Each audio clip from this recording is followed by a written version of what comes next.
The Galactic Coalition had ruled the stars for 10,000 years. 1,000 species lived together under the banner of harmony. They had built great cities on 1,000,000 worlds. They had ended wars. They had created peace. They believed they understood the universe and all its dangers. They were wrong. Ambassador Krelthax stood on the observation deck of his flagship and watched another world die. Thesser 4, a beautiful planet of blue oceans and green forests, was burning.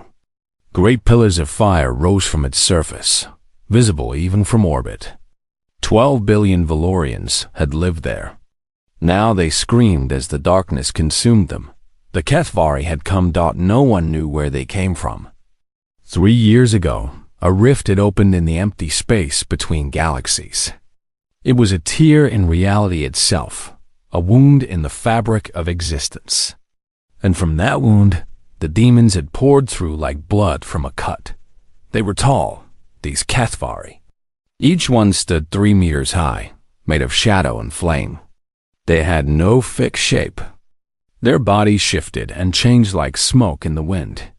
But their eyes were always the same, red, burning, hungry.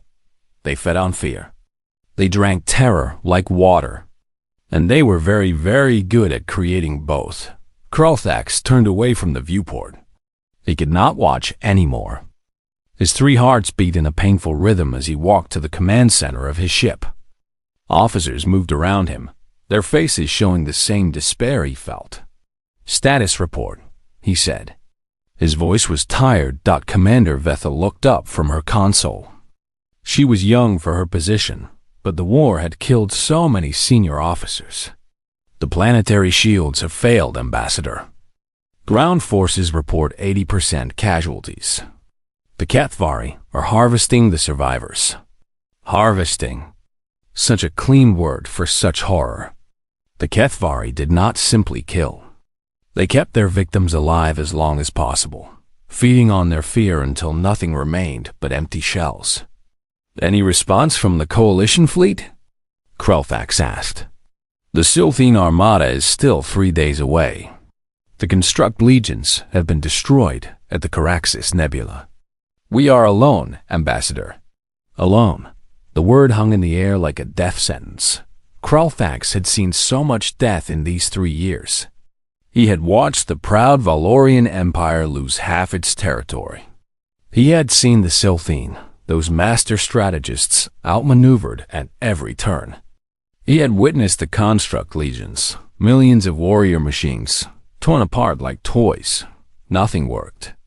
Plasma weapons burned hot enough to melt steel, but the Kethvari simply reformed their bodies.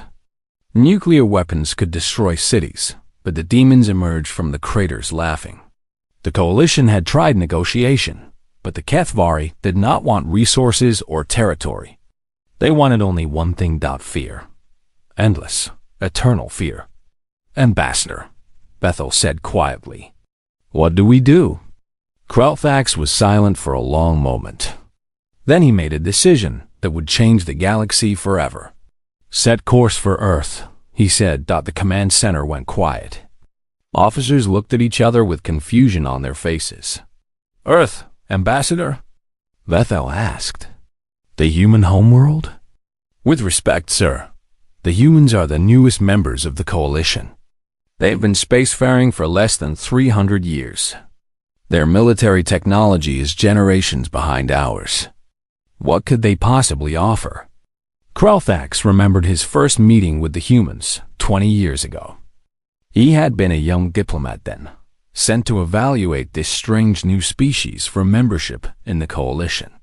The humans had seemed so ordinary. Small bodies, fragile bones, short lifespans. They lived for barely a century, while Valorians could see 500 years. But something about them had troubled him. Something in their eyes.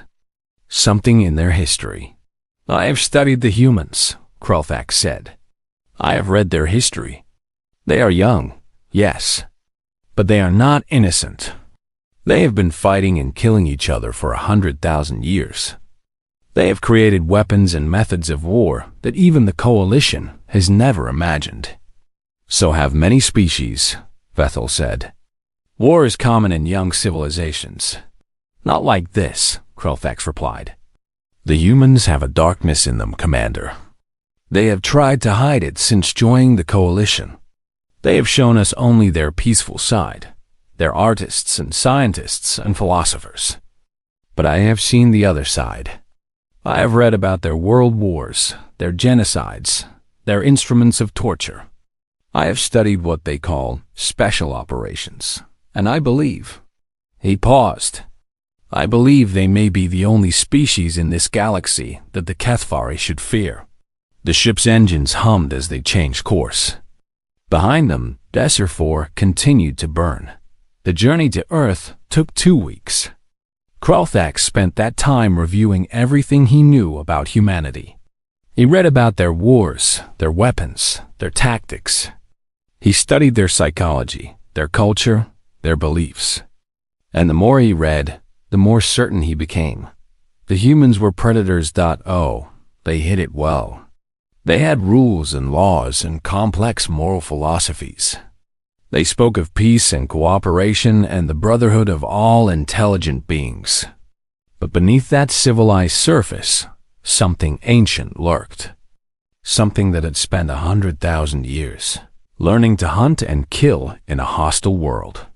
The coalition species had evolved on gentle planets. The Valorians had no natural predators on their homeworld. The Sylphine had developed in warm, peaceful oceans. But Earth was different. Earth was a death world, filled with predators and diseases and natural disasters. And the humans had not merely survived there. They had conquered it. They had conquered everything. When the ship arrived in the Sol system, Krelthax was greeted by a small human delegation. They met on a station orbiting their moon, a place called Armstrong Base. The humans smiled and shook hands and offered refreshments. They seemed so friendly, so harmless. But Krelthax noticed the soldiers standing in the corners. Tall men and women in simple uniforms, their faces calm and expressionless. They did not smile. They did not speak. They simply watched with eyes that reminded Krelthax of hunting animals. He was taken to a meeting room where several human officials waited. Most wore civilian clothes, but one man wore a military uniform. He was old with gray hair and deep lines on his face. His eyes were cold and steady. A small nameplate on his chest read, Morrison. Ambassador Krelthax, the old soldier said. Welcome to Earth. I am General William Morrison, Commander of United Earth Special Operations Command. We have been watching the war with great concern. Then you know why I am here, Krelthax said. We can guess. The coalition is losing badly, and you need help. Yes. Krelthax felt a wave of shame. His proud civilization reduced to begging the youngest member species for aid. We need your warriors, General. We need your best. The humans in the room exchanged glances. Some looked uncomfortable. Others looked excited. But General Morrison simply stared at the ambassador with those cold eyes. You don't want our best, he said quietly. Krelthax blinked. I'm sorry? Our best, Morrison repeated. You don't want them. Trust me on this, Ambassador. Our regular military forces can provide support. We have some excellent conventional units. But our best? No, they're not meant for wars like yours. They're not meant for any war that decent beings should fight. General, I have watched 12 billion of my people die. I have seen worlds burned and civilizations ended. The Kethvari cannot be stopped by conventional forces. We need everything you have. Morrison was silent for a long moment. Then he leaned forward, his voice dropping to barely above a whisper. Ambassador, let me tell you about the people you're asking for. We call them Tier 1 operators. Special mission units. They go by many names. Green Berets, Navy SEALs, Delta Force, SAS, Spetsnaz, But the ones at the very top, the ones we keep in the deepest black sites, the ones whose names have been erased from every record, those are different. Different how? They are monsters. Morrison said the words simply, without emotion. We took the most dangerous humans on Earth and made them more dangerous. We broke them down and rebuilt them into weapons. They can kill in 1,000 ways. They can survive anywhere. They feel no fear. They show no mercy. And they are very, very good at making other beings suffer. Kralthax felt a chill run down his spine, despite the comfortable temperature of the room. We keep them leashed, Morrison continued. We keep them caged. Because if we ever let them loose, if we ever let them truly fight without rules or restrictions, I honestly don't know what would happen. I don't know if we could stop them. General, Kralthax said, the Kethvari are demons. They feed on fear. They cannot be killed by normal weapons. They regenerate from any wound. They can read thoughts and sense emotions. What makes you think your operators could fight them? Morrison smiled. It was not a pleasant expression. Because our operators don't fight like normal soldiers, Ambassador. They don't meet the enemy in battle. They don't follow rules of engagement. They hunt, they stalk, they terrorize, and then they kill, slowly, painfully, in ways that leave the survivors traumatized. He stood up and walked to the window, looking out at the stars. The Kethvari feed on fear? Good. Our operators specialize in fear. They have been using psychological warfare for centuries. They know exactly how to break a mind, how to create terror so deep it never heals. The Kethvari think they invented fear? Morrison laughed softly. They're amateurs. They've never met a species that perfected fear as an art form. You're saying your operators can make the demons afraid? I'm saying that by the time our operators are finished, the Kethvari won't just be afraid. They'll be praying to whatever dark gods they worship that they never came through that rift. Kralthax stood in silence, processing what he had heard. Part of him was horrified. The humans were supposed to be the peaceful ones, the friendly newcomers who just wanted to explore the stars. But now he was seeing beneath the mask, and what he saw was terrifying. But another part of him felt something he had not felt in 3 years. Hope. We are out of options, Kralthax said finally. The coalition is dying. The Kethvari will not stop until they have consumed every living being in this galaxy. If your operators can stop them, if there is even a small chance, then I must ask you to unleash them. Morrison turned back to face him. You understand what you're asking? Once we let them off the leash, the things they do, you won't be able to look at humanity the same way again. The galaxy won't be able to look at us the same way. I understand. And you accept the consequences? Kralthax thought of the burning worlds, the screaming billions, the endless darkness consuming everything he loved. Yes, he said. I accept. Morrison nodded slowly. Then he pulled out a small communication device and spoke into it. This is General Morrison, authorization code Omega-77. Activate Protocol Nightmare. I repeat, activate Protocol Nightmare. All Tier 1 assets are to be mobilized immediately. The leash is off. He put the device away and looked at the ambassador with an expression that was almost sad. God help the Kethvari, Morrison said. Because humanity won't. Across Earth, encrypted signals traveled through hidden networks. They reached places that appeared on no map, facilities that officially did not exist. In the frozen wastes of Siberia, a man stopped in the middle of tracking a wolf. He was tall and lean, with scars covering most of his visible skin. He looked at the message on his wrist display and smiled. It was the first time he had smiled in 4 years. In the jungles of South America, a woman put down her machete.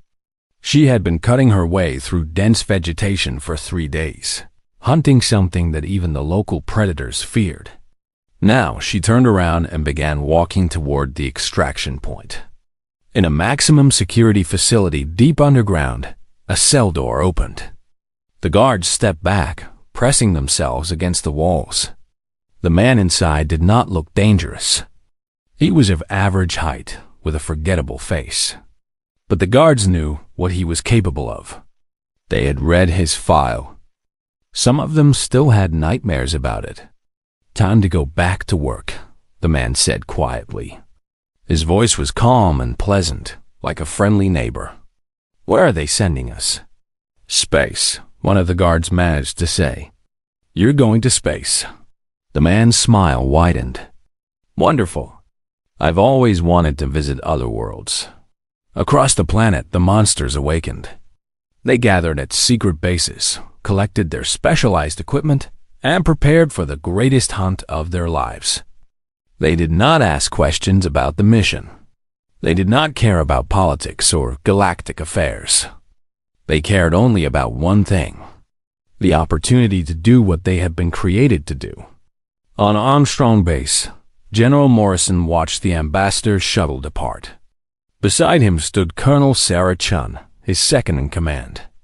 "Do you think they can do it?" Chun asked. "The Kethvari have defeated every force the Coalition has sent against them." "The Coalition fights with rules," Morrison replied. "They have ethics and protocols and moral guidelines. Our operators have none of that. They will do whatever it takes to win, no matter how brutal, no matter how terrible. That's what worries me." Morrison nodded. "It worries me too. But we don't have a choice. If the Kethvari win, they won't stop at the Coalition. Eventually, they'll come for Earth, and I would rather unleash our monsters on them than wait for them to bring their darkness here. What do we tell the public? Nothing. Officially, this operation doesn't exist. The operators don't exist. If we succeed, the galaxy will never know how we did it. And if we fail..." He paused. "If we fail, there won't be anyone left to ask questions." Far away, in the dark spaces between stars, the Kethvari continued their harvest. They moved from world to world, feeding on the terror of billions. They believed themselves invincible. They believed they were the ultimate predators, the apex of evolution. They had never met humans before. Not really. They had seen the small, fragile creatures at the edges of Coalition space. They had dismissed them as weak, unimportant, easy prey for when the greater civilizations had fallen. They were about to learn how wrong they were.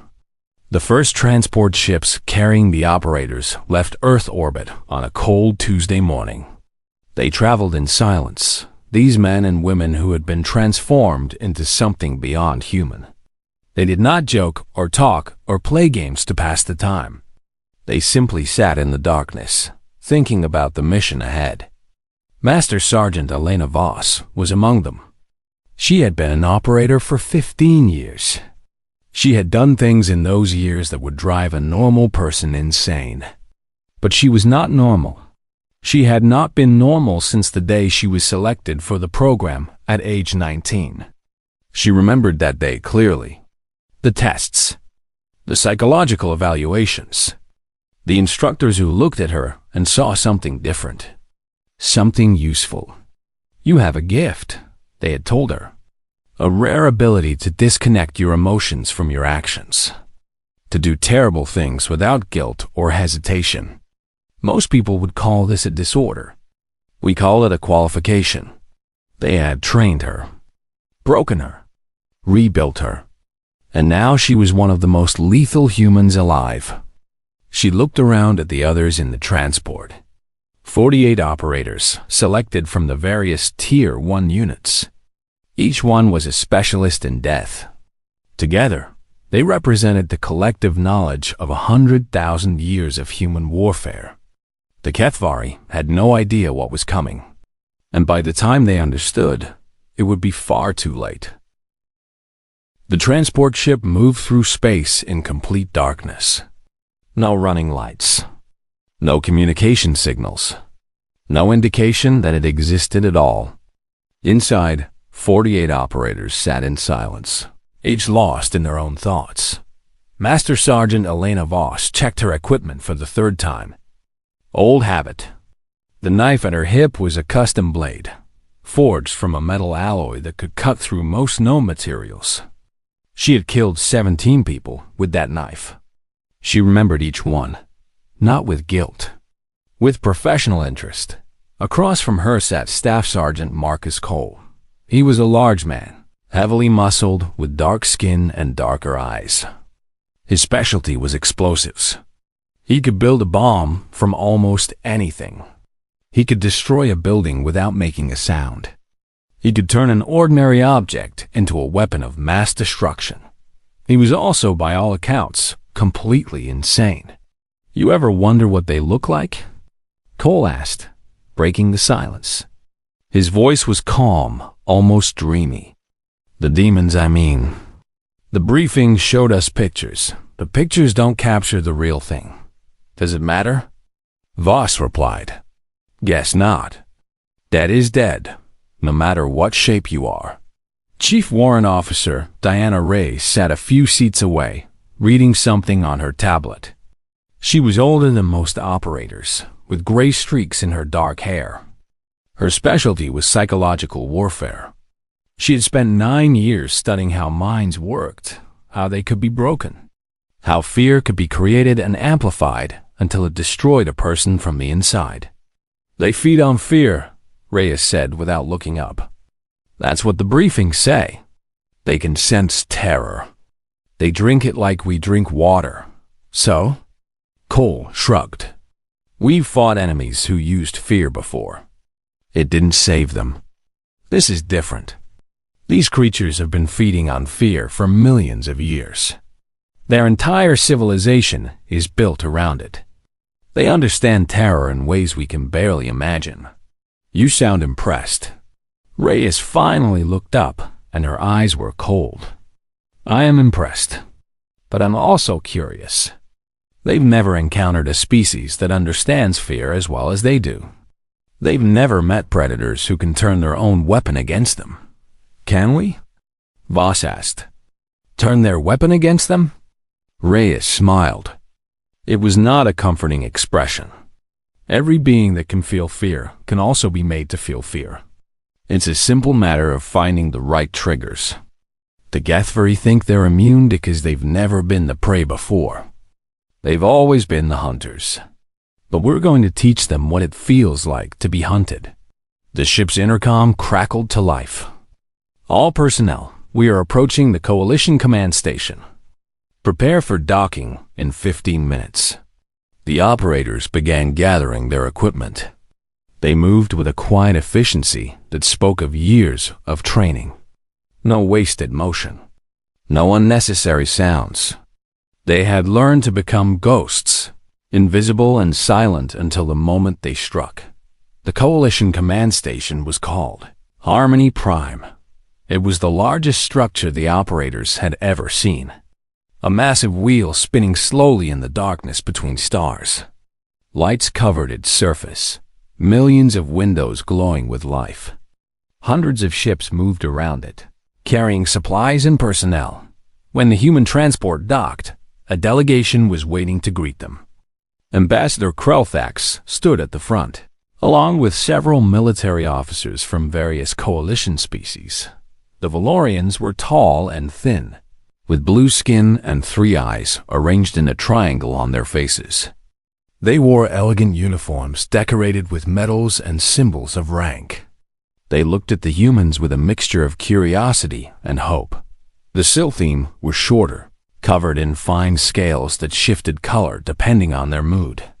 They were known as the master strategists of the coalition, the ones who planned the great military campaigns. Their scales were currently gray, a sign of deep worry. The construct representatives were not organic beings at all. They were machines, artificial intelligences housed in sleek metallic bodies. They had been created thousands of years ago by a species that had long since gone extinct. Now they served the coalition as soldiers and workers, emotionless and precise. Krulthax stepped forward as the first operators emerged from the transport. He had prepared a speech, a formal welcome appropriate for military allies. But the words died in his throat as he saw them. There were only 48 of them. Just 48. The coalition had sent millions of soldiers against the Kethvari, and they had all failed. What could 48 beings possibly accomplish? But as Krulthax looked at these humans, he felt something strange. The operators did not look impressive.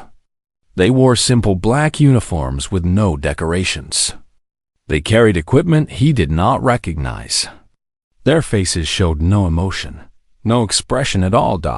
It was their eyes that disturbed him. He had seen eyes like that before. In the faces of the Kethvari, the eyes of predators, the eyes of beings who existed only to hunt and kill. "Ambassador," said the woman at the front of the group.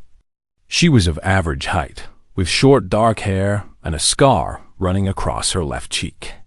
"I am Master Sergeant Elena Voss. I will be leading this operation." "Welcome to Harmony Prime, Master Sergeant," Krulthax managed to say. "We are grateful for your assistance." "Save your gratitude. We haven't done anything yet." Voss looked around at the coalition officers. "I need to speak with your military commanders immediately. We require all intelligence on the Kethvari. Locations, numbers, behavior patterns, weaknesses. Everything you have. Of course, we have prepared extensive briefings. Not briefings. Raw data. Everything unfiltered. Your analysts have been trying to fight this war with your strategies and your assumptions. We need to see the enemy through our own eyes." A Sylphine officer stepped forward, his scales shifting to an irritated yellow. "Master Sergeant, I am Admiral Sithex, commander of Coalition military forces. We have been fighting this war for 3 years. We have developed detailed strategies and tactical approaches. Surely your small team would benefit from our experience." Voss turned to look at him. The Sylphine was twice her height and covered in armored scales. He had commanded fleets of thousands of ships. He had fought battles across dozens of star systems. He took a step back without realizing it. "Admiral," Voss said quietly, "your experience has led to the deaths of billions. Your strategies have failed at every turn. The Kethvari are still advancing. Your coalition is still losing." She paused. "We are not here to follow your lead. We are here to do what we do best. And what we do best is hunt monsters." The Admiral's scales turned dark red with anger. "How dare you speak to me in such a manner? I have won more battles than you have fought. I have commanded forces that would fill your entire planet. And yet here you are, losing to creatures that you cannot understand." Voss stepped closer, looking up at the towering alien without any sign of fear. "We are not soldiers, Admiral. We are specialists, predators. We have been hunting and killing the most dangerous beings on Earth for our entire lives. Trust me when I say that the Kethvari have never faced anything like us." The drop pod hit the ground with a soft thud, perfectly controlled. Voss was out before the dust settled, moving through the darkness like a shadow. Around her, she could sense the other operators landing, spreading out across the ruined city in a precise pattern. Desert 7 had been beautiful once. The capital city of Valeth Prime had towers that reached into the clouds, connected by bridges of living crystal.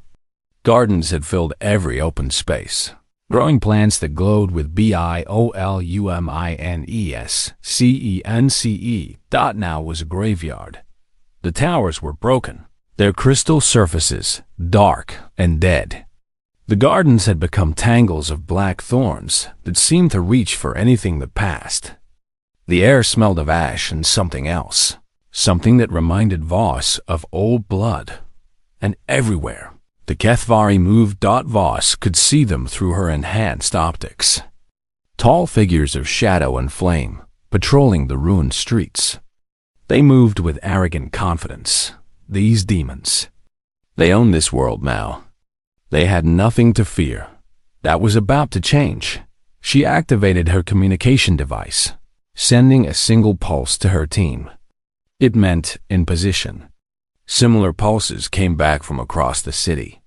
All 48 operators were in place, surrounding the Kethvari stronghold like a noose waiting to tighten. The plan was simple.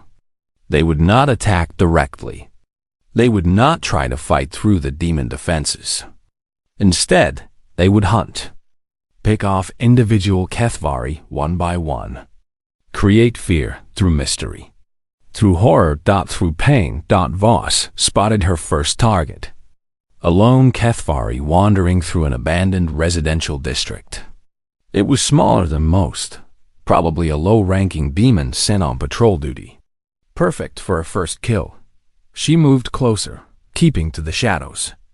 The Kethvari could sense fear and hostile intent, so she emptied her mind. She thought of nothing, felt nothing. She became a void, invisible to the demon's psychic senses. When she was close enough, she struck.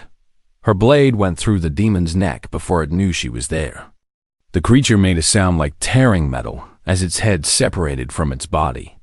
Black ichor sprayed across the ground, and the demon collapsed, but it was not dead. The Kethvari began to regenerate immediately, the severed parts trying to reunite. Voss had expected this. She pulled out a specialized incendiary device and attached it to the reforming mass. The fire that erupted was hot enough to melt stone. The demon screamed as it burned, its regeneration unable to keep up with the damage. For long seconds it writhed and shrieked, a sound that echoed through the empty streets. Then there was silence. Voss looked down at the charred remains. The Kethvari would not be regenerating from this. She had killed her first demon. Now came the important part. She dragged what was left of the body to the center of a nearby plaza. She arranged it carefully, positioning the burned remains in a way that would be visible from multiple directions. Then she left a message, carved into the stone beneath the corpse. A single word in the Kethvari language, which coalition linguists had managed to decode. Hunted. Across the city, similar scenes played out. Operators found isolated Kethvari and eliminated them with silent efficiency. Each kill was different, tailored to create maximum psychological impact. Some bodies were hung from buildings. Others were dismembered and scattered. Some were left intact but posed in humiliating positions, stripped of their dignity even in death. And always, there was the message. That single word, hunted. It took 6 hours before the Kethvari realized something was wrong. Hive Lord Zethkan received the first reports with disbelief. Sentries missing. Patrol routes abandoned. When search parties were sent out, they found the bodies. And the messages. Zethkan was an ancient demon, one of the first to cross through the rift. He had existed for millions of years, feeding on the terror of 1,000 species. He had never felt fear. He barely remembered what the concept meant. But as he looked at the images his subordinates brought him, he felt something strange. A cold sensation in the center of his being. Unfamiliar, unpleasant. What is this? He demanded. His lieutenants could not answer. Their psychic senses had detected nothing. No fear, no aggression, no mental signatures of any kind. It was as if the killers did not exist. Find them, Zethkan ordered. Find them and bring them to me. He did not realize how impossible that command would be. The second night was worse. Cole had set up in an abandoned manufacturing district. Surrounded by explosives he had built from materials found in the ruins. When a Kethvari patrol entered his territory, he destroyed them completely. Not one demon escaped. But before they died, Cole made sure they suffered. His explosives were designed to cause maximum pain without killing immediately. The demons screamed for hours as the fire consumed them slowly, giving their fellows plenty of time to hear. Park and her squad took a different approach. They infiltrated a harvesting facility where Valorian prisoners were being kept. They freed the prisoners and set up an ambush. When the Kethvari guards came to investigate, they found their own weapons turned against them. The demons died badly, impaled on their own feeding apparatus. The message carved into the walls was longer this time. "We are coming for you all." Reyes worked alone, targeting the mental aspect of the operation. She had studied Kethvari psychology extensively, and she knew their weaknesses. The demons believed themselves immortal, invincible. The idea of dying was almost incomprehensible to them. So she made sure they understood. She captured a low-ranking demon alive, using techniques that would have horrified any civilized being.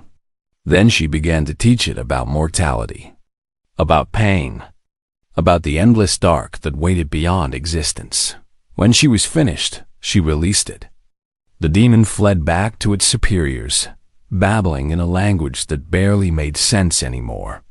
Its mind had been broken, shattered by terrors, and had never imagined it died 2 days later, still screaming. By the end of the first week, 53 Kethvari had been killed. The demons had managed to kill exactly 0 humans. Hive Lord Zefkin called a council of his lieutenants. They gathered in the great hall of what had once been the Valorian government building. The chamber was filled with shadow and flame, the preferred environment of the Kethvari. Cole laughed from somewhere behind her. It was a strange sound in the tense silence. "What she's trying to say, Admiral, is that we're the monsters your monsters have nightmares about. Now, are you going to help us, or are you going to keep measuring tentacles with us?" For a long moment, no one spoke. Then Kralthax stepped between them, his hands raised in a gesture of peace. "Please," he said. "We are all on the same side here. Admiral Sithix, the humans have been invited by the Coalition Council itself. They have methods that may prove effective against the Kethvari. Master Sergeant Voss, we will provide everything you need. Full access to all intelligence, all resources, all support." Voss nodded. "Good. Then let's get started. Every moment we waste is another moment the Kethvari used to grow stronger." The intelligence briefing took 12 hours. The operators sat in silence, absorbing data that had taken Coalition analysts years to compile. They watched videos of Kethvari attacks. They studied autopsy reports from the few demon bodies that had been recovered. They examined weapon effectiveness tests, casualty reports, survivor testimonies. The Coalition officers expected questions, clarifications, discussions of strategy. Instead, the humans just watched, observed, learned. When the briefing was complete, Voss stood and addressed her team. "Thoughts?" Cole spoke first. "They regenerate, but not instantly. The footage shows it takes them several seconds to reform after major damage. That's a vulnerability. They can read surface thoughts," Reyes added. "But only surface thoughts. They can sense fear and hostility, but they can't access deep memories or complex reasoning. That means we can deceive them if we control our mental state." Another operator, a quiet woman named Lieutenant Sarah Park, raised her hand. "The survivor testimonies are interesting. Several mentioned that the Kethvari seemed confused when victims didn't react with fear. One Valorian reported going into shock during an attack. The Kethvari just stared at him and walked away, because he wasn't giving them what they wanted," Reyes said. "Fear is their food. Without it, they lose interest." "More than that," Voss said. "Without fear, they don't know what to do. Their entire predatory strategy is based on creating terror and feeding on it. If the prey doesn't cooperate, they're lost." She walked to the front of the room, where a holographic map of Coalition space was displayed. Red markers showed Kethvari-occupied territories. There were far too many of them. "The Coalition has been fighting this war all wrong," Voss said. "They've been trying to defeat the Kethvari in open battle. matching force against force. But you can't defeat an enemy that feeds on your fear by facing them directly. Every battle just makes them stronger.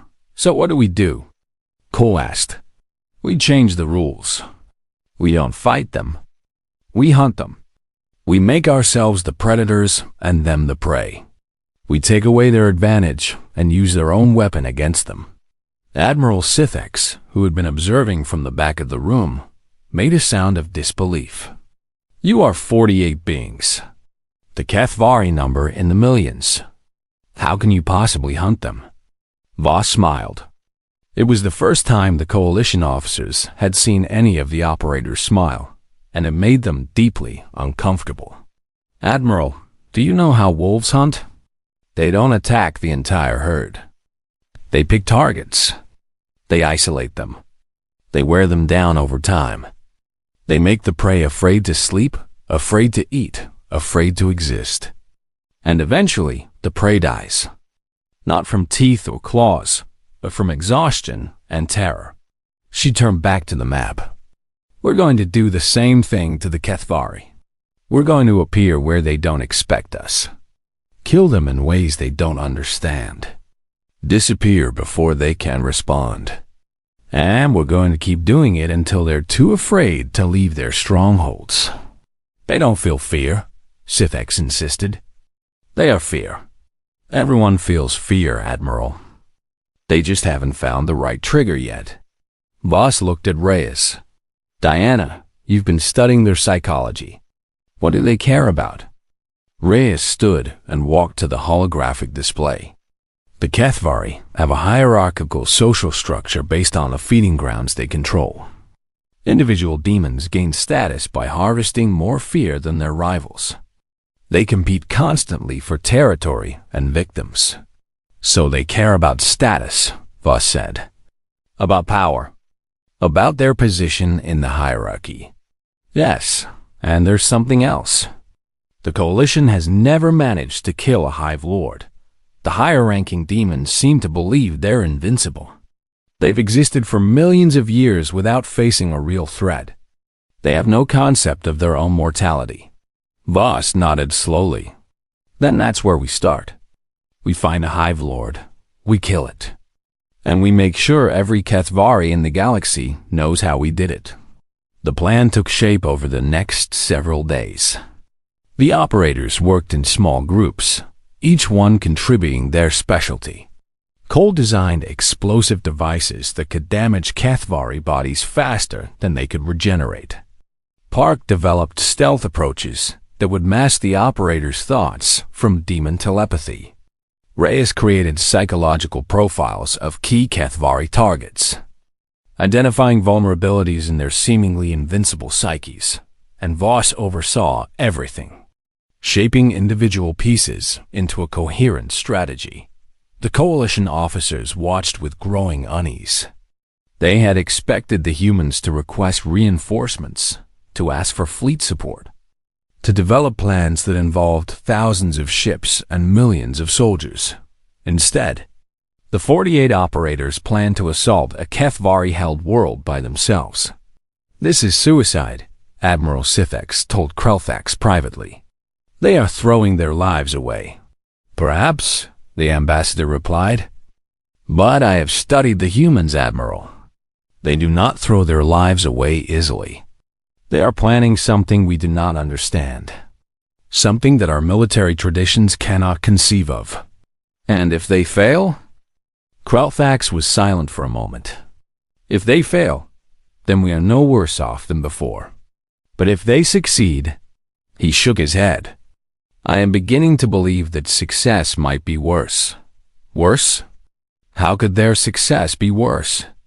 Because if these humans can defeat the Kethvari, if they can make demons fear them, then what does that make them? What kind of species can terrify beings made of shadow and flame? He looked out at the stars, where the darkness between them suddenly seemed less empty and more threatening. I asked the humans for help, Admiral, and they answered. But I am beginning to wonder if we truly understood what we were unleashing. On the night before deployment, Voss stood alone in an observation lounge, looking out at the stars. She had not slept in 3 days. She did not need to. The training had stripped away many normal human needs. The door opened behind her, and Reyes walked in. "The team is ready," Reyes said. "Cole has finished the last of the special charges. Park has confirmed the approach vectors. We can launch in 6 hours." "Good." They stood in silence for a moment, watching the distant lights. "Elena," Reyes said quietly, "do you ever wonder what we've become? What they made us into?" "No," Voss replied. "I know exactly what we are. We're weapons. Tools designed for a specific purpose. Wondering about it doesn't change anything. The Coalition sees us as heroes, saviors. They don't understand what we're really going to do on Thesser 7, and they never will. That's the whole point." Voss turned to face her friend. "We do the things that civilized beings can't do. We become the monsters so others don't have to. That's the price of being what we are. Is it worth it?" Voss thought about the question for a long time. "Ask me after the mission," she said finally. "After we see if we can actually make demons afraid." 6 hours later, a single transport ship left Harmony Prime. It carried no markings. It broadcast no signals. It simply slipped away into the darkness between stars and disappeared. The Cathvari on Thesser 7 had no idea it was coming. They would learn soon enough. The transport entered the Thesser system 3 days later, approaching the occupied world from an unexpected angle. The planet hung in space, its surface scarred by the Cathvari invasion. Great towers of dark energy rose from the major cities, feeding points where the demons had established their domains. 12 million Valorians had lived on Thesser 7 before the invasion. Most were dead now. The survivors were kept alive in harvesting facilities, their fear extracted constantly to feed the occupying demons. It was a nightmare world, a planet of suffering. The operators looked at it through the transport's viewports, and they saw only targets. "Drop pods ready," the pilot reported. "Approaching insertion altitude." Voss stood before her team one last time. "You all know the mission. We go in silent. We hit hard. We make them afraid. No mercy, no hesitation, no quarter." She looked at each face in turn. These men and women had been her family for years. They had trained together, fought together, killed together. They were the most dangerous beings on any world, and they were about to prove it to the galaxy. "Demons think they own fear," Voss said. "Let's show them who invented it." The drop pods fell through the atmosphere like silent meteors. 48 humans descended on a world of nightmares. The nightmares were about to learn what real terror looked like. "Report," Zefkan commanded. Lieutenant Vextel stepped forward. She was one of the oldest demons on Thesser 7, with a reputation for cruelty that impressed even her foes. But her voice trembled as she spoke. 53 of our kind have been destroyed, Hive Lord. We have found evidence of the attackers. They are small beings, similar in appearance to the weak creatures we have encountered at the edges of this galaxy. They call themselves humans. Humans. Zefkan had heard the name before. A young species, barely capable of space travel. Unremarkable prey. How many of them are there? Our scouts estimate fewer than 50. The council chamber erupted in sounds of disbelief. Fewer than 50 beings had killed 53 Cathvari? Impossible. The demons outnumbered them hundreds to 1. "They must be eliminated immediately," said another lieutenant. "Send a full assault force. Overwhelm them with numbers." "We have tried," Vextel replied. 3 assault forces have been dispatched. None have returned. We cannot find the humans. They strike without warning and disappear without trace. Our psychic senses detect nothing. It is as if they are empty. Empty? They have no fear, Hive Lord. None at all. Our feeders cannot sense them. They approach like shadows and kill like nightmares. We have never encountered anything like them. Zefkan was silent for a long moment. That cold sensation in his core had grown stronger over the past days. He was beginning to understand what it was. Fear. He was feeling fear. But that was impossible. He was a Hive Lord. He was eternal. The lights went out. Darkness fell across the council chamber like a shroud. The demons could see in the dark, of course. Their eyes were made for shadows. But there was something wrong with this darkness. It was deeper than normal, thicker. It seemed to press against them from all sides. A voice spoke from everywhere and nowhere. Hive Lord Zefkan. The demons spun, searching for the speaker. They could see nothing, sense nothing. You have fed on fear for millions of years. You have built an empire of terror. But you have never understood what fear truly is. A light appeared in the center of the room. Just a small point of illumination, enough to cast shadows across the walls. And in those shadows, figures moved. Human figures. Fear is not just about pain, the voice continued. It's about uncertainty. About knowing that something terrible is coming and being unable to stop it. It's about watching your allies die one by one and realizing that you are next. One of the lieutenants charged toward the nearest shadow. He burst into flames before he took 3 steps. His own hellfire turned against him by some unseen mechanism. He burned for a very long time. You came to this galaxy thinking you were the apex predators, the ultimate horror. But you were wrong. More lights appeared, each one revealing another human. They stood in the corners of the room, on the rafters above, in the doorways behind. They had been there the whole time, invisible to psychic and physical senses alike. The humans of Earth have been killing each other for 100,000 years. We have created horrors that would shatter your minds. We have learned to destroy without mercy, without hesitation, without feeling. We are what your kind never imagined could exist. Voss stepped into the central light. Her face was calm. Her eyes were empty. She held a blade that dripped with black ichor. We are the monsters that hunt monsters. Zefkan tried to flee.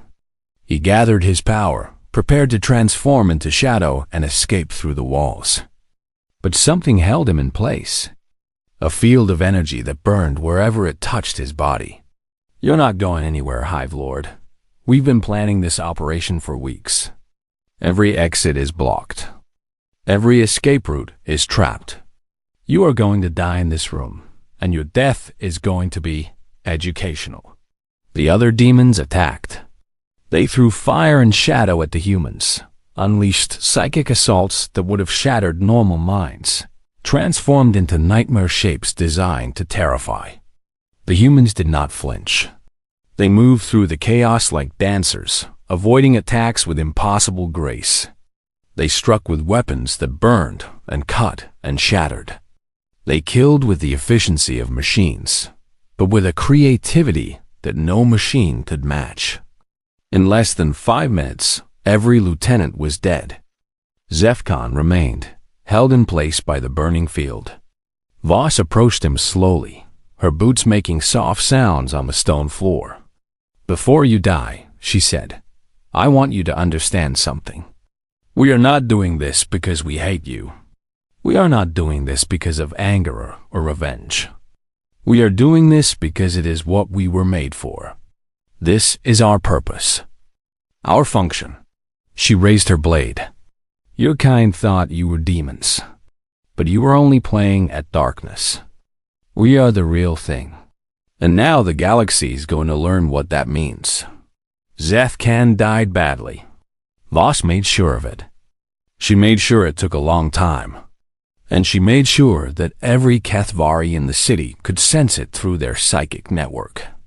A Hive Lord was dying. A being of immense power, millions of years old, was screaming in agony and terror as small creatures from a backwater planet took him apart piece by piece. The message was clear. No one was safe.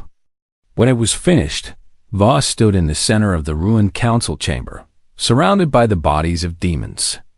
Her uniform was splashed with black ichor. Her face was expressionless. Cole walked up beside her, surveying the carnage. "Think they got the message?" he asked. "They got it. But we need to make sure the rest of the galaxy gets it too." She turned to the remaining operators. "Strip the bodies. Collect trophies. We're going to send them to every Kethvari stronghold in the sector. Let them see what happens when they face humanity." "Is that necessary?" Park asked. "We've already won here. The demons are broken." "It's not about this world," Voss replied. "It's about every world. The Kethvari share a collective consciousness. They communicate across distances. By now, every demon in the galaxy knows what happened here. But we need to reinforce the lesson. We need to make them so afraid that they never come back." She looked out at the ruined city, at the fires burning in the distance. "We're not just fighting a war. We're creating a legend. A story that will spread through the Kethvari consciousness for generations. They need to know that humans are not prey. We are not victims. We are the things that hunt in the dark, the nightmares that nightmares fear." Cole nodded slowly. "Then let's give them a story worth telling." Over the next 2 weeks, the operators systematically dismantled the Kethvari presence on Nesser 7. They freed the surviving Valorians from the harvesting facilities. They destroyed every feeding tower. They hunted down every demon, leaving none alive. But they did more than kill. They created art.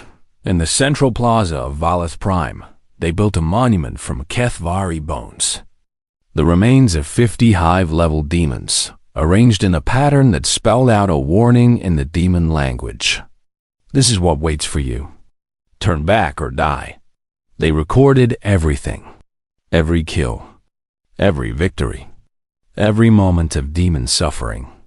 The recordings were transmitted on frequencies the Kethvari used for communication. Every demon in the galaxy could watch what happened to their kind when they crossed humanity. And slowly, the response became visible. Kethvari forces on neighboring worlds began to withdraw. Not because they were attacked, but because they were afraid. The demons had never retreated before. They had never known how. But now they were learning. In the deep space between stars, ancient Kethvari minds communicated in frantic whispers. They had existed for millions of years. They had consumed civilizations beyond counting. They had believed themselves eternal. Now they were afraid to sleep. When the operators finally left Nesser 7, the world was free. The surviving Valorians emerged from hiding, blinking in the light of their sun for the first time in months. They looked at the destruction around them, at the monuments of demon bones, at the messages carved in their language. "Thank you," their leader whispered to the departing transport. "You have saved us." But Voss, watching from the viewport, knew the truth. They had not saved anything. They had simply become a greater threat than the one they defeated. The coalition would celebrate their victory.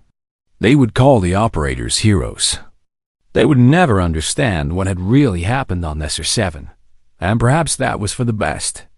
Some truths were too terrible for civilized beings to face. The transport slipped into hyperspace, carrying its cargo of monsters toward the next battlefield. Behind them, the fires of Nesser 7 finally began to die. But the fires of fear were just beginning to spread. Word spread through the Kethvari collective consciousness like poison in blood. From mind to mind, from world to world, from the rift itself to the farthest edges of conquered space, the message traveled. Something was wrong. Hive Lord Zethkan was dead. Not just dead, destroyed, broken, unmade by creatures that should have been food. The last hours of his existence had been broadcast to every Kethvari in existence. A psychic scream of agony and terror that had no end. They had felt him die, slowly, painfully, at the hands of small beings with empty minds and cold eyes. On Nesser 7, the demons were gone. Not retreated, not regrouped, gone. 48 human creatures had done what millions of coalition soldiers could not. They had cleaned a world of Kethvari presence and left behind monuments of bone and fire that the Ancient Ones stirred in their darkness beyond the rift. These were the true powers of the Kethvari, beings that had existed since before stars had names. They watched through the eyes of their lesser-kin and saw something they had not seen in eons. Defeat. And something else. Something that made them uncomfortable in ways they could not name. Fear. In the great nest of Carthel Prime, the largest Kethvari stronghold in coalition space, a council of hive lords gathered. They came from a dozen conquered worlds, each one a master of terror, each one considered immortal and invincible. Now they huddled together like prey animals, sensing a predator. The humans must be destroyed, said Hive Lord Methvax, the oldest of them. They have killed one of our own. They have insulted our kind. They must be made an example. And how do you propose we do that? Asked another lord. We cannot sense them. We cannot find them. They strike without warning and disappear without trace. 3 war fleets have gone to Nesser 7. None have returned. Then we send more. We have millions of warriors. They have fewer than 50. Numbers will prevail. Numbers? The voice came from the back of the chamber. It belonged to Hive Lord Vexthal, one of the few survivors from Nesser 7. She had escaped the slaughter by pure chance, fleeing through a maintenance tunnel while her fellows burned. I was there. I watched our kind die by the dozens. Numbers mean nothing to these creatures. They do not fight. They hunt, they stalk. They appear from shadows and vanish into darkness. Sending more warriors will only give them more targets. Methvac's S-form flickered with anger. Then, what do you suggest? That we flee? That we abandon our conquests and run from lesser beings? I suggest we understand what we are facing. Vexthal moved to the center of the chamber. The coalition has studied humans extensively. They are a young species, but they have a history unlike any other. They have been killing each other since before they could speak. Their entire evolution has been shaped by violence and survival. So, many species have violent histories. It does not make them threats to us. The humans are different. Their violence is not random. It is organized, systematic. They have developed methods of warfare that the coalition finds horrifying. They have specialists trained from childhood to kill without mercy or feeling. The ones who came to Nesser 7 are among the worst of their kind. She pulled forward collection of data she had gathered before her. Escape, images, recordings, reports. They call themselves special forces, operators. They are selected from the already elite and transformed into something else. Weapons in human form. Their minds have been conditioned to feel no fear, no hesitation, no limits. They are, in the truest sense, predators. The images showed human operators in training, enduring conditions that would break most beings, learning techniques of killing that seemed almost artistic in their cruelty, practicing psychological warfare that made even the Kethvari observers uncomfortable. These are not soldiers, Vexthal continued. Soldiers fight because they are ordered to. These humans fight because it is their nature, their purpose.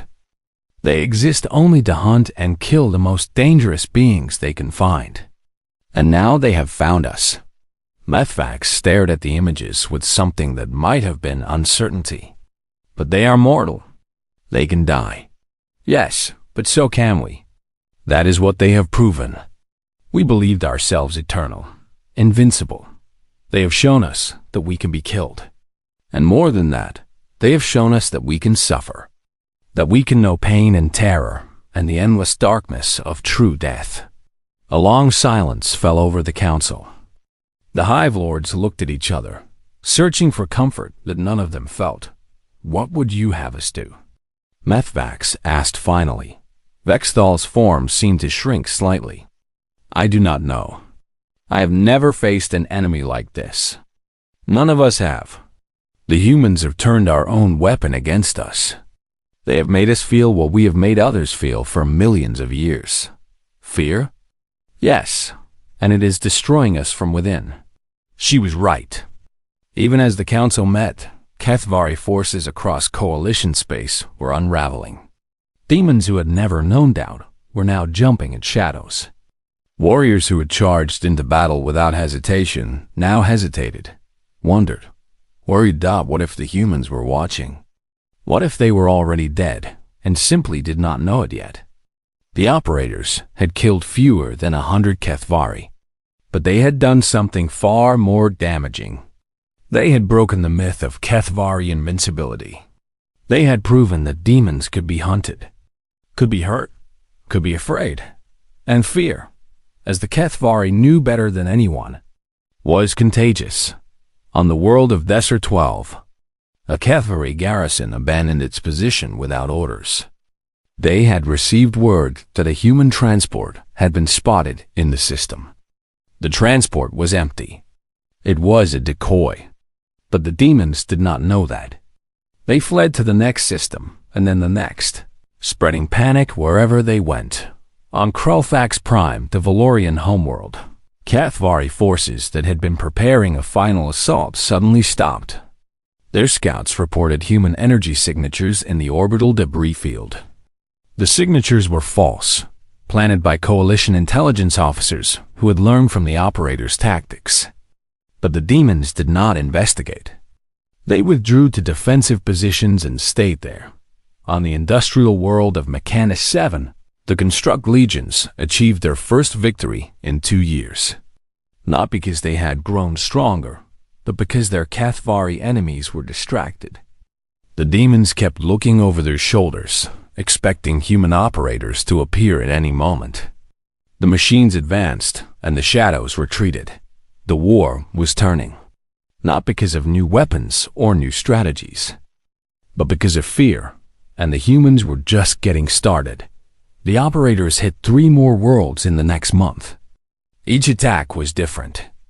Each one was designed to maximize psychological impact. They did not try to liberate territory or destroy military assets. They targeted the Kethvari themselves, hunting Hive Lords and high-ranking demons with patient, methodical cruelty. Voss led the assault on Nexoprime, where Hive Lord Kethal had established a massive harvesting operation. The demon had gathered over 1 billion prisoners from a dozen conquered worlds. He was one of the most powerful Kethvari in existence. He died screaming, alone in his throne room, while his entire army searched for enemies they could not find. Cole took a team to the fortress world of Varth, where the Kethvari had built their greatest military stronghold. Millions of demons guarded walls that were supposed to be impenetrable. Cole and 12 operators walked through those walls like ghosts. They planted explosives in locations that should have been impossible to reach. Then they left. The explosions started 3 days later. They continued for a week, each one destroying something vital. Ammunition supplies, communication centers, command posts. The demons never saw the operators. They never had a chance to fight back. They simply watched their fortress crumble around them. By the time the explosion stopped, the survivors were too afraid to move. Reyes conducted operations of a different kind. She did not kill directly.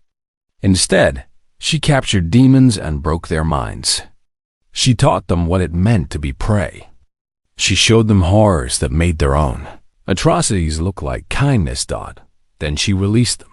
These broken demons wandered back to their kind, babbling about things that made no sense. Warnings, prophecies, visions of darkness that had nothing to do with the comfortable shadow that Kethvari called home. They spoke of humans as if they were something more than mortal creatures. Something ancient and terrible and hungry. The healthy Kethvari tried to help their damaged kin. But the madness was contagious. The broken ones infected others with their terror. Whole units began to fall apart, demons turning on each other as paranoia spread. The Kethvari had been an army. Now they were becoming a mob.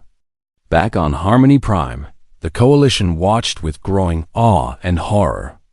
The war that had seemed hopeless just months ago was suddenly changing. Kethvari forces were retreating on dozens of fronts. Conquered worlds were being abandoned. The demons were running. But the Coalition leaders were not celebrating, because they had begun to understand what the humans were really doing.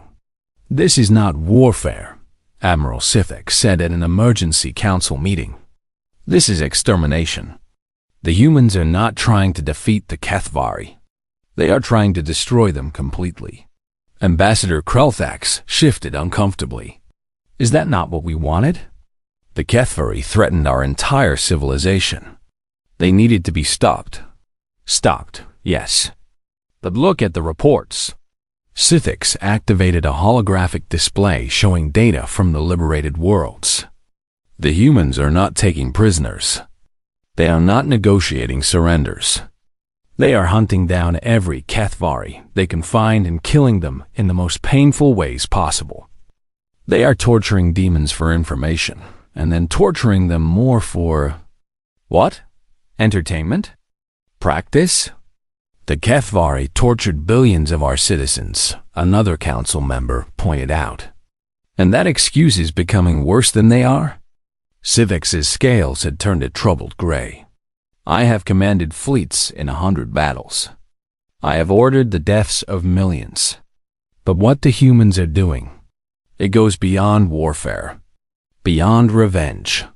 It is something else entirely. What would you have them do?" Krelthax asked. "Stop? The operators are the only ones who can fight the Kethvari effectively. Without them, we return to losing. I understand that. But we need to consider what happens after the war. The humans will not simply disappear when the demons are defeated. We have unleashed something we cannot control, and eventually we will have to deal with the consequences." The council fell silent. No one had a good answer. On the bridge of the transport ship, Voss reviewed the latest intelligence reports. The war was going well. Better than she had expected. The Kethvari were falling apart faster than she had predicted, their collective consciousness turning against them as fear spread from mind to mind. But there were complications. "The Coalition is getting nervous," Rhea said, reading over her shoulder. "Their leaders are starting to ask questions about our methods. Let them ask. They're not going to do anything about it. They need us too much. For now. But when the war is over, they might decide we're too dangerous to let live." Voss considered this. She had thought about it before, of course. The operators all had. They knew what they were. They knew how the galaxy would see them once the immediate threat was gone. "We'll deal with that when it comes," she said. "Right now, we have more pressing concerns." She pulled up a map of Kethvari-controlled space. The red markers that had covered most of the Coalition territory 3 months ago had shrunk dramatically. The demons were being pushed back on every front. But one marker remained stubbornly large. A region near the original rift where the strongest Kethvari forces had retreated. "They're consolidating," Voss observed. "Pulling back to defensible positions. They're trying to create a stronghold we can't crack." "Can we crack it?" "Probably. But it will take time. And they're learning. Each world we hit, they get a little smarter, a little more prepared. Eventually, they'll figure out how to counter us. So, what do? Voss was silent for a long moment. Then she smiled, that cold expression that had made even Coalition admirals step back. "We don't give them time. We hit them now, while they're still scared. We push through their defenses and we find their leaders. All of them. And we kill them all at once. Cole walked over, having overheard the conversation. You're talking about assaulting the core systems. The ones closest to the rift. Those are the most heavily defended positions in Kethvari space. Yes, with 48 operators. Yes, Cole laughed. It was a genuine sound, full of dark amusement. I love it. When do we leave? Tomorrow. But first, we need to send them a message. Something that will make them even more afraid. Something that will keep them looking over their shoulders while we approach. She activated a recording device. Hive Lords of the Kethvari, she began. You have felt our touch. You have seen your kind fall. You have learned what it means to be prey. But you have not yet learned what it means to truly fear. Her voice was calm, pleasant, almost friendly. We are coming for you. Not tomorrow. Not next week. But soon. And when we arrive, there will be no escape. No mercy. No end to your suffering. You will beg for death long before we grant it. She paused, letting the words sink in. You thought you were demons. You were wrong. We are the darkness that darkness fears. We are the nightmare at the end of existence. And we are coming. She ended the recording and transmitted it on every frequency the Kethvari used. In the stronghold near the rift, ancient Hive Lords received the message. They listened to the calm human voice promising horrors they could barely imagine.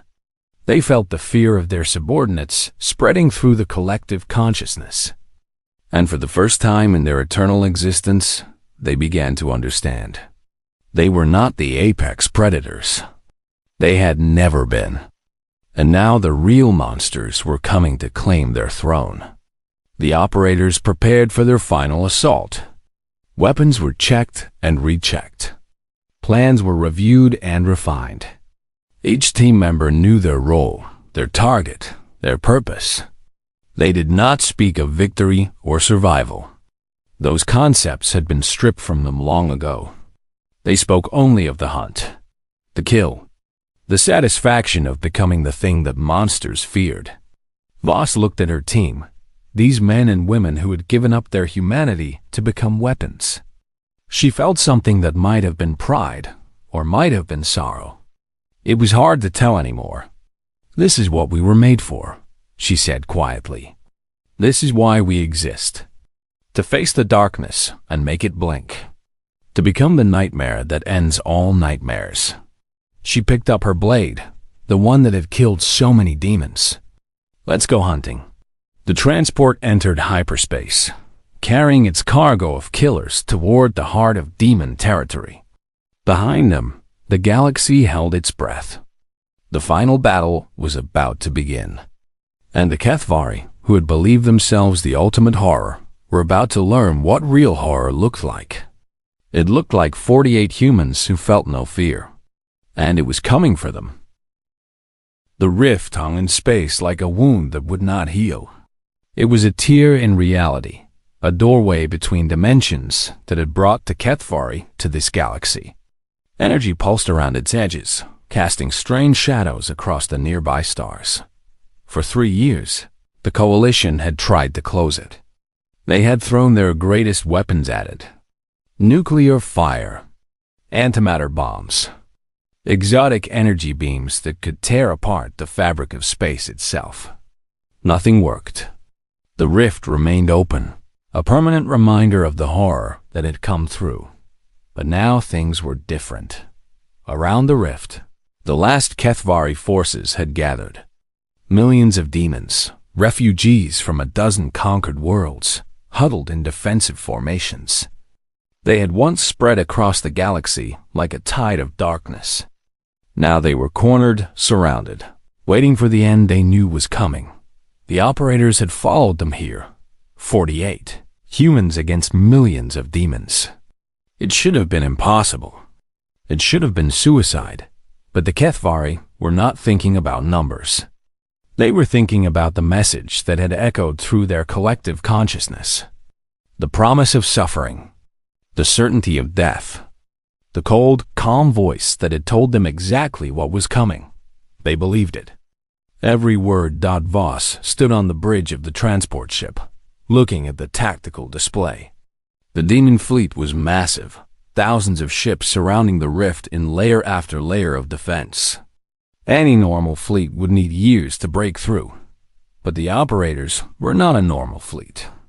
Entry vectors confirmed, Cole reported. We've identified 17 gaps in their sensor coverage. Small, but enough for individual pods. Psychological status? Voss asked. Reyes looked up from her console. They're terrified. The collective consciousness is practically screaming. Most of them want to flee, but they have nowhere to go. The rift is their only escape. Then, we make sure they don't reach it. The plan was simple, as all the best plans were. The operators would insert in small teams, targeting key command ships and high-value individuals. They would spread chaos and death through the demon fleet, destroying the leadership structure that held it together. And then they would push the survivors toward the rift, not to let them escape. To make them beg for escape, to make them understand that they were not running from the galaxy. They were being driven out. Launch in 5 minutes, Voss announced. Final checks. The operators moved through their preparations with the calm efficiency of long practice. Equipment was secured. Mental states were emptied. Each one became a void, invisible to psychic senses, undetectable by any means the Kithvari possessed. They had done this 100 times before. But this time would be different. This time, they would end it. Voss looked at her team one last time. These men and women who had become her family, her fellow monsters. We came to this galaxy to hunt demons, she said. Today, we finished the hunt. No mercy, no hesitation. No survivors unless they flee through that rift and never come back. She paused. It has been an honor to serve with you.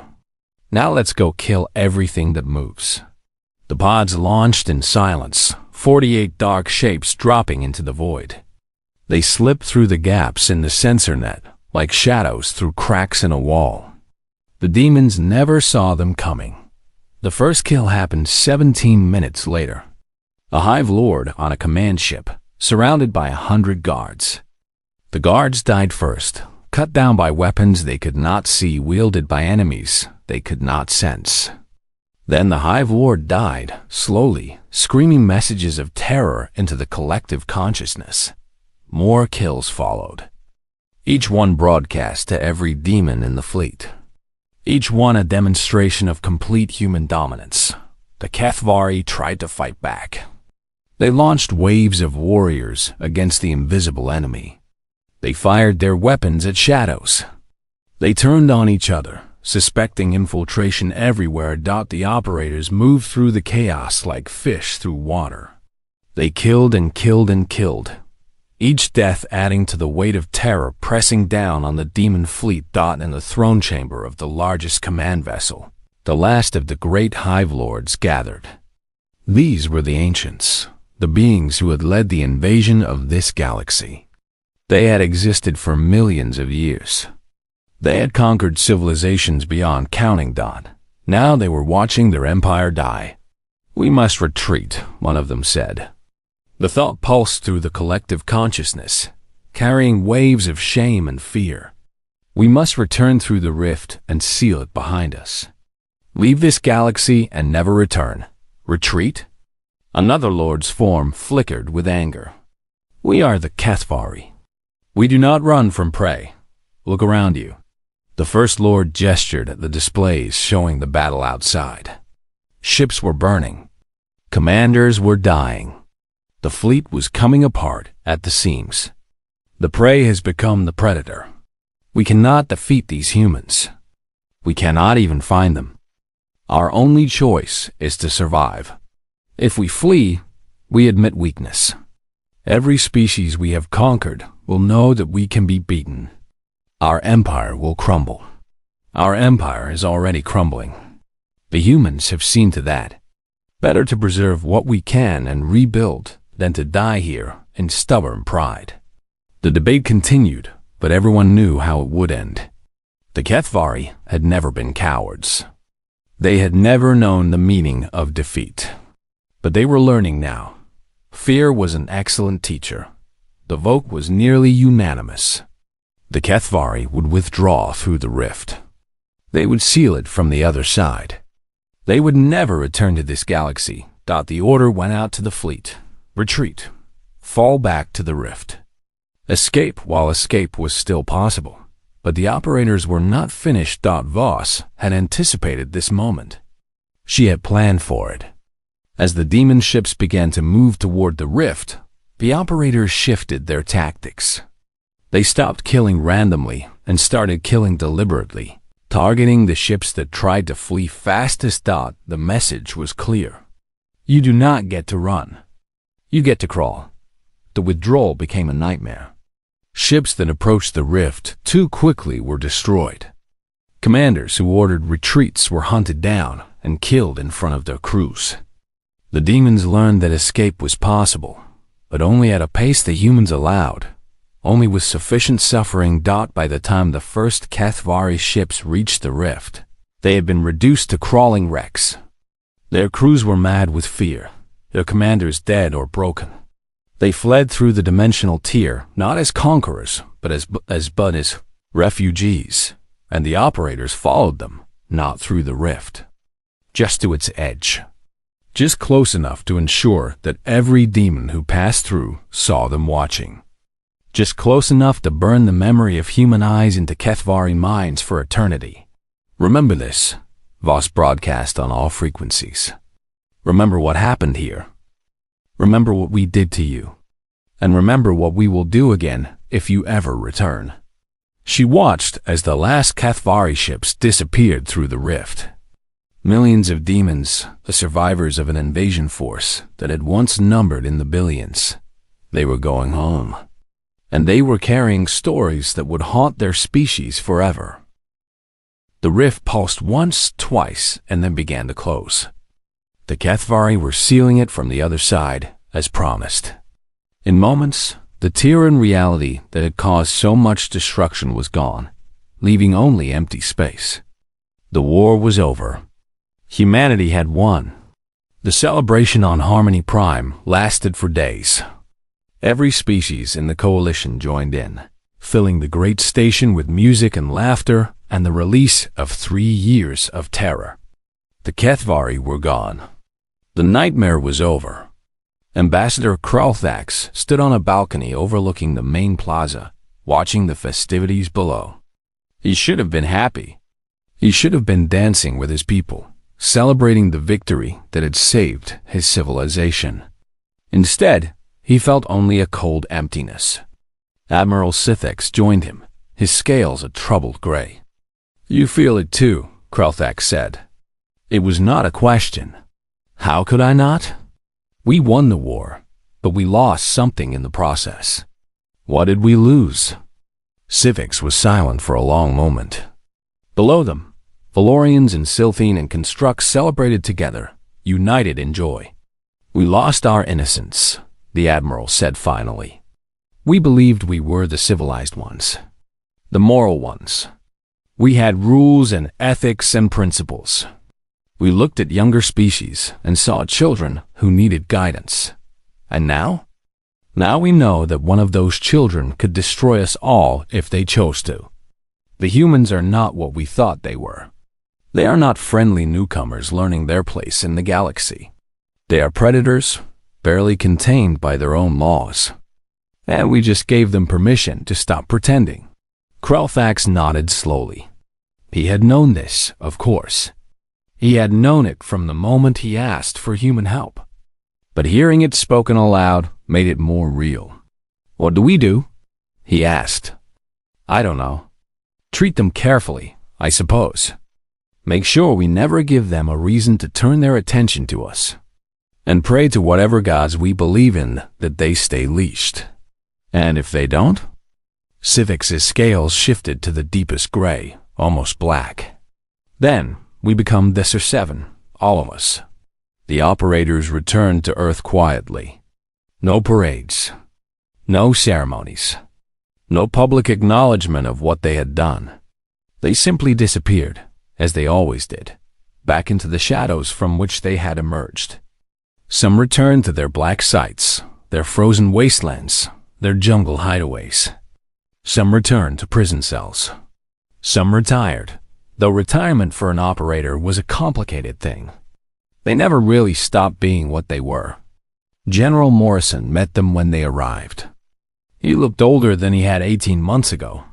The weight of what he had unleashed showed in every line of his face. "You did well," he told them. "The galaxy is safe because of you, is it?" Voss asked.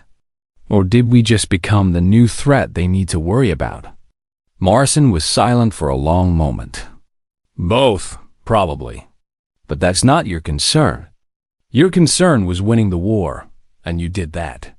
What happens next is for politicians and diplomats to figure out. And us? What happens to us? The leash goes back on. You return to your assignments. Life continues as before." Voss nodded. She had expected nothing different. They were tools, after all. Weapons to be used and then stored until needed again. But she wondered. The galaxy had seen what humans could do. They had seen the darkness that lived inside her species. How long before someone decided the darkness needed to be controlled? How long before the Coalition sent forces to Earth, trying to eliminate the threat before it could grow? And how would humanity respond? She already knew the answer. They would respond the same way they always had. With violence. With efficiency. With a creativity and destruction that the galaxy had only begun to understand. The Kethvari had been powerful enemies, but they had also been predictable. They fed on fear and sought territory and power. Simple motivations that could be exploited. The Coalition species were different. They were complex, with competing factions and varying interests. Dealing with them would require subtlety. But the operators had subtlety too. It was just usually hidden behind the blood. She looked at Morrison with those empty eyes that had watched so many enemies die. "We'll be ready when you need us again," she said. "We're always ready." Morrison nodded. There was something in his expression that might have been sadness or might have been relief. It was hard to tell. "I know. That's what worries me." Ambassador Krelthax made one final trip to Earth before returning to Valorian space. He found General Morrison on the same balcony where they had first met, watching the same sunset. "It's beautiful," Krelthax said, looking at the colors spreading across the sky. "It is. Hard to believe this planet produced such monsters, isn't it?" "They saved us," the ambassador replied. "Your monsters saved my entire civilization." "They did. And you'll never be able to forget it. Neither will we." They stood in comfortable silence, watching the sun sink below the horizon. "I have to ask," Krelthax said finally. "The things your operators did, the methods they used, are those truly necessary? Could you not achieve the same results with less brutality?" Morrison considered the question for a long time. "Probably not," he said. "The brutality is the point. It's what separates operators from normal soldiers. Normal soldiers fight to win. Operators fight to destroy. Not just the enemy's bodies, but their minds, their will, their ability to ever threaten us again. That seems excessive. Maybe, but it works. The Kethvari will never come back. They'll tell stories about us for millions of years. Warning stories. Horror stories. They'll teach their young that there is a species in this galaxy that must never be challenged, never be provoked, never even be looked at too closely." He turned to face the ambassador. "That's what we do. We become the nightmare so effective that nobody dares to dream of threatening us. It's not noble. It's not pretty. but it keeps our people safe. And if someone decides your people are the threat that needs to be contained. Morrison's smile was thin and cold. Then they learned the same lesson the Kethvari learned. We don't do containment. We do extinction. Krelthax felt a chill run through his 3 hearts. He had known the answer before he asked. He had simply needed to hear it. I see. Then I suppose we should all hope that humans and the Coalition remain friends. That would be wise, Ambassador. That would be very wise indeed. The ambassador's shuttle departed an hour later. Krelthax watched Earth shrink in the viewport until it was just another star among billions. Such a small world. Such a young species. Such an impossible combination of beauty and horror. He thought about the operators he had met. The empty eyes. The calm voices. The complete absence of anything he would recognize as compassion or mercy. They had saved his people, but they had also shown him something he would never forget. The galaxy was not what he had thought it was. The Kethvari had seemed like the ultimate evil, the final darkness that the light of civilization must stand against. But they had been defeated by beings even darker. Humans, the species that had invented hell before they ever met demons. The Coalition would continue. The 1,000 species would rebuild and recover and eventually forget the terror of the Kethvari invasion. They would tell heroic stories about the war, sanitized versions that left out the worst details.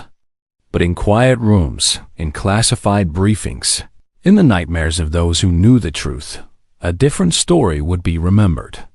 The story of 48 humans who had broken an empire of nightmares, who had made demons beg for mercy, who had proven, beyond any doubt, that there was something in this galaxy more terrifying than creatures of shadow and flame. And that something was still out there, still watching, still waiting, ready to hunt again if the need arose. Back on Earth, in a black site that appeared on no map, Alana Voss looked up at the stars through a reinforced window. She felt nothing. She had not felt anything in years. That was the price of being what she was. But somewhere, in the place where her humanity had once lived, something stirred. It might have been satisfaction. It might have been hunger. The demons were gone. But there would be other enemies. There always were. And she would be ready for them. They called themselves the Special Forces. The Operators. The Quiet Professionals. But the galaxy had learned their true name, extinction, and they had earned every letter.